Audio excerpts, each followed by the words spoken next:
Good evening, Earth. This is Adam Sturch broadcasting from the Mushroom Mansion, Taos, New Mexico, working on oil painting Conscientious Emergence. Alright, I just went ahead and lined out the jellyfish, which I wanted right here, and there he is, so right on.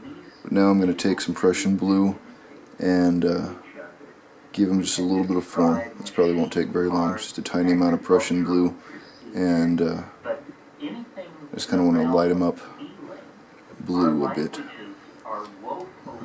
right there.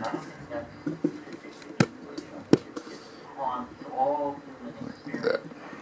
Alright. Well, so then there's a vast spectrum of experiences that come from plants. And I dare say most of them unpleasant. Let's start out with eating Diefenbachia or something, which causes your throat tissues to swell up and you feel like you're strangling. Or, Amanita muscaria is a very controversial shamanic plant because some people say it's garbage. And Gordon Wasson, in his last book, called it the supreme entheogen of all time. Well, clearly people are they talking about different things? Or are they interpreting the same experience differently? And so there are, for example, people who are fond of peyote, like, if they haven't done their homework, like to imagine that they are taking this ancient hallucinogen that has informed the lives of the Sonoran and the Indians of that area for thousands and thousands of years. Well, this is, as far as anybody can tell, complete bunk. There is no record of peyote use older than 400 or 500 years. Most of it is post-Ghost Day. When you go into the old Sonoran graves, the old archaeology of the Sonoran, the Tarahumara Indians, you find Socorus secundifolia beans, the little black and red beans that you see in Mexico strung into jewelry sold along the side of the roads. That's what those Indians took for thousands and thousands of years. We have a continuous record over about 4,000 years of these seeds being buried in graves with ritual instruments indicating that they were buried with shamans. You couldn't give it away today because it is such a horrible experience. It's essentially sublethal strychnine poisoning. It can kill you effortlessly. It's clear that at some point, fairly recently, somebody tried peyote and said, my God, this stuff we've been taking for thousands and thousands of years is just horrible compared to this. This is great. And immediately there was a transfer of loyalty. And Lord knows, eating fresh peyote is no gourmet undertaking. So the point there being, cultures tend to define experiences differently, and you can't tell what people are talking about until you really check in. Traveling around the world, you end up in certain cultures and they say, oh, we're so happy to have you here. As our honored guest, we would like you to eat some of our national food. Let's say you're in Scotland, and so they say, well, you must eat some haggis because this is what we all eat. We all really love this. This is the best part of Scottish life. Boy, are you going to love this. Well, when it's finally served, your jaw drops in disbelief because it's ghastly unless you're Scotch. And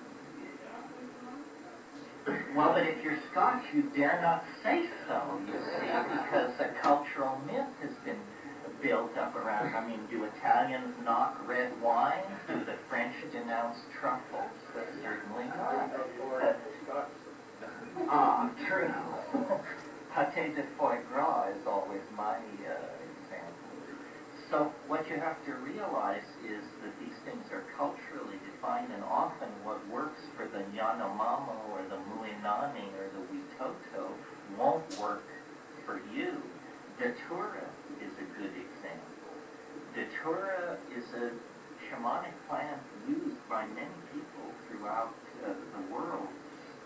All of them, I think, pharmacologically deprived. Otherwise, they wouldn't put up with what you have to put up with to take that stuff, you know. And my interest, and I know it was practical, was to find a hallucinogen that did what I wanted it to do and didn't do anything I didn't want it to do. And what I was interested in was, first of all, hallucinations, because some people say I'm obsessed with it. Fine. My notion is that if you can see something that isn't there, that's very much more convincing than just funny thoughts, racing ideas, strange physical sensations. It's a powerful and boundary-dissolving confrontation when you confront what is not there. And so I find, and this is a heresy for sure, I'm not that fond of LSD. I think it's a very sloppy drug. I think, you know, you feel terrible the next day. I always did. I had tight headache, body ache. People always say, well, it was not clean, it had speed in it, it had strychnine in it. Maybe. But even the good stuff is not, and it wouldn't hallucinate for me the way I wanted it to. I could get hallucinations if I would smoke hash with it. But on its own, it was what I have described in other places as abrasively psychoanalytic, unpleasant, confrontational. And what I was interested in were hallucinations. So when I got to psilocybin, I remember after my first mushroom trip, I said, thank God we found this stuff. I'll never take LSD again. That wasn't quite true, but I'll bet I've taken it less than half a dozen times since my first psilocybin trip. So, and in terms of the chemistry of these things, my conclusion from all this digging is that it's the indole hallucinogens that are at the center of the mandala. They do what we want them to do with very little detrimental side effects. LSD is one of them. Ibogaine is one of them, not one widely known. We got to save something for our old age, folks. Harmine and harmaline, the beta-carbolines, when complexed with DMT, and then psilocybin, and I think that's the basic lid. Well, those these are really the keys which open the lock very easily, very cleanly, very dependably. And that's where I would put all of my attention. And, you know, even in that domain, you have to be somewhat careful. My brother and I spent years tracking down a hallucinogen in the Amazon called ikuke that was an orally active form of DMT. Show up up those tentacles. Remember I said that DMT is destroyed in Tentacles the are tentacles. gut. So we were fascinated to try and find this ikuke because we wanted to know how it was possible that it could work orally. And also the ethnographic accounts claim that the people who used it spoke with little men. And we wanted to see the little men, to see if they were the same little men we were trying to.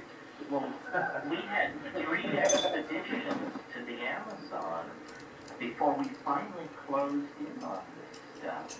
And when we finally got it, you know, it was this tremendous sense of having attained the grail and having finally, this was going to do it, this was going to be the one for, then we took this stuff, and my God, it turned us every way but loose. Your heart feels like it's pounding its way out of the front of your chest. You vomit. You have tremoring of the limbs, on and on and on. So we go through this, live through it, wash off in the river and go looking for the shaman to lodge a complaint. And he says, yeah, well, it's hard to get used to. And so then when we get it back home to the lab and do the high-pressure gas chromatography and all the rest of it and see what's really there, you see that the genetic component of the varroa trees from which this resin is extracted is a mess. It's too many tryptamines. DMT, DET, 5-monomethyl tryptamine, 5-MAO DMT, and several other cardioactive tryptamines. It looked like they'd swept the floor of an endochemist's lab to put together the components of this plant. You don't want this. You don't, because it's like taking 10 drugs at once. You know, it's all running together. You can't tell whether you're Agnes or Angus. What you want is a DMT source where when you put it in the grass chromatograph, in the gas chromatograph, you get one spike, that's N,N-dimethyltryptamine, and all the rest is cellulose, a little DNA, and that's all, some minerals and salt. If you don't have a clean source, then, it's contaminated. So even that legendary shamanic hallucinogen, when actually put to the use test, wasn't able to pass. Yeah.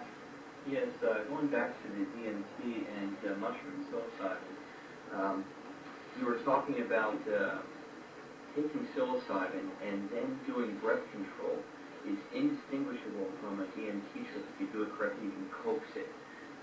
Since this is a learning tree and you're sort of in front there, maybe you could give us an idea of what it's like to coax 5 grams into, I'm sure you won't be able to give us all the information, but maybe you can sort of enlighten us a little bit and we can sort of work in that direction. At least I can work in that direction. So you mean, how do you get at the peak of a psilocybin trip to deliver you to DMT land? Yes, because sometimes I get a little jealous hearing you talk about DMT. And I sit here and say, I want to find that stuff. And anyway, so. Well, the thing is, psilocybin will take you there if you have the courage and the stamina to tolerate the duration of the psilocybin revelation. So first of all, you take a heroic dose, 5, 6, 7 grams. Then, when you're peaking,